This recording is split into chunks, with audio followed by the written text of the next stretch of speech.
How to sell a home by owner. How do you sell a property if you just want to do it yourself and not include an agent? It is really, really easy to do so.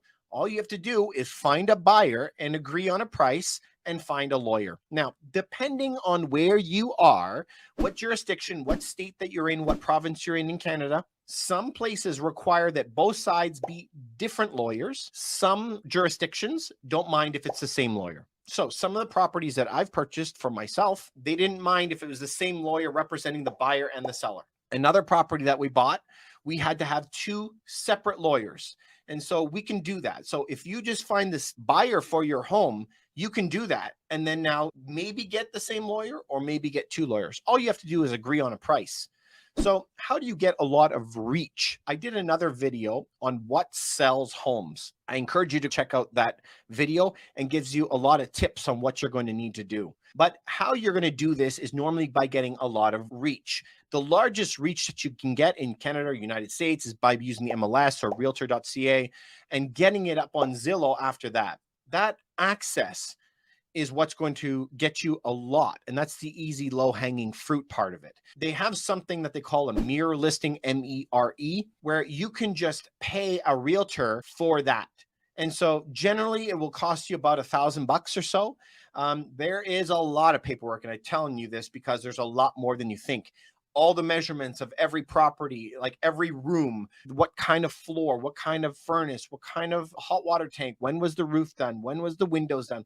There's a lot more questions than you would think. So by paying $1,000, you're paying them for all of their labor because you have to give them all the information, and then they have to either themselves or their agents, their assistants go, and they're going to have to fill out all of the forms. It takes a long time. So you're paying for their labor to actually post it and their access. It's worth it all day. Just getting it up on the market. Now, because you're selling it yourself, you're just basically paying for exposure. Now you're going to be getting a lot of leads, inquiries, emails, phone calls, asking for times to come visit your house. If you put it up as a mirror listing, you're going to get a lot of buyer's agents that will be calling you saying, I have a client willing to look at the property. Are you cooperating with agents? That word cooperating means, will you pay them their commission? So in Canada, the typical commission is 5%. So that's 2.5 to the buyer's agent. In the US, it's typically 6%. You'd have to pay 3% to the buyer.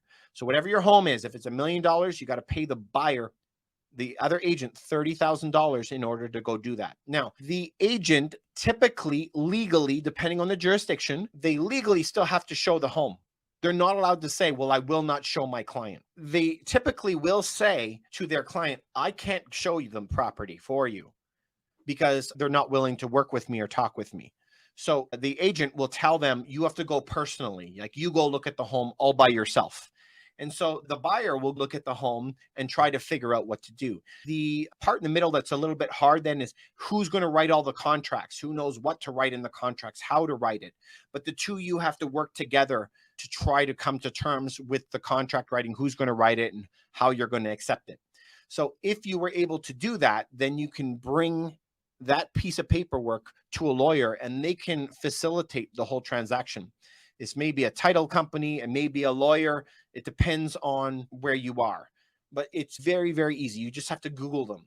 Look up a title company in your area or look up real estate lawyers in your area. They're going to be able to direct you. I'm telling you, within 2 phone calls, you'll be at the right person. So that's going to be the easy part. The hard part is knowing the clauses and what to write in the contract. Now, I would say Google a lot of them to make sure that you understand what they mean and what you're asking for. You want the closing date proper and the price and when they're going to do the title searches and so forth. But it's usually the problems come in Schedule A or an addendum of some kind where it's all the fine print. So typically speaking, depending on what state you're in and what province you're in, there is pre-printed, like online contracts that are written directly from the real estate boards. And you can get those contracts and just fill them in. But the majority of the problems will be happening in the fine print at the end. So that is what I would tell you. Please pay attention always to that. But I would also say, again, go check out that other video that I made on what things sell your property. That'll give you a good idea of that. And I really, really think that everybody should always be using a mere listing when they are there. I mean, it's worth its weight in gold. Anyway, I hope that helps you guys. Any questions? Leave some comments for me and I'll try to get to them.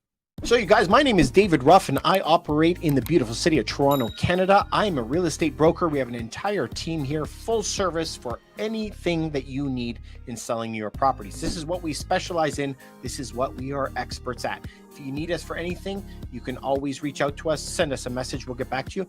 If you're not in the greater Toronto area, I'm always here to help you as well. If you have any questions, send it below. I answer all of them, and thank you very much for coming by. Thanks so much for sticking around. If you like that video, you might like this one and maybe something like that.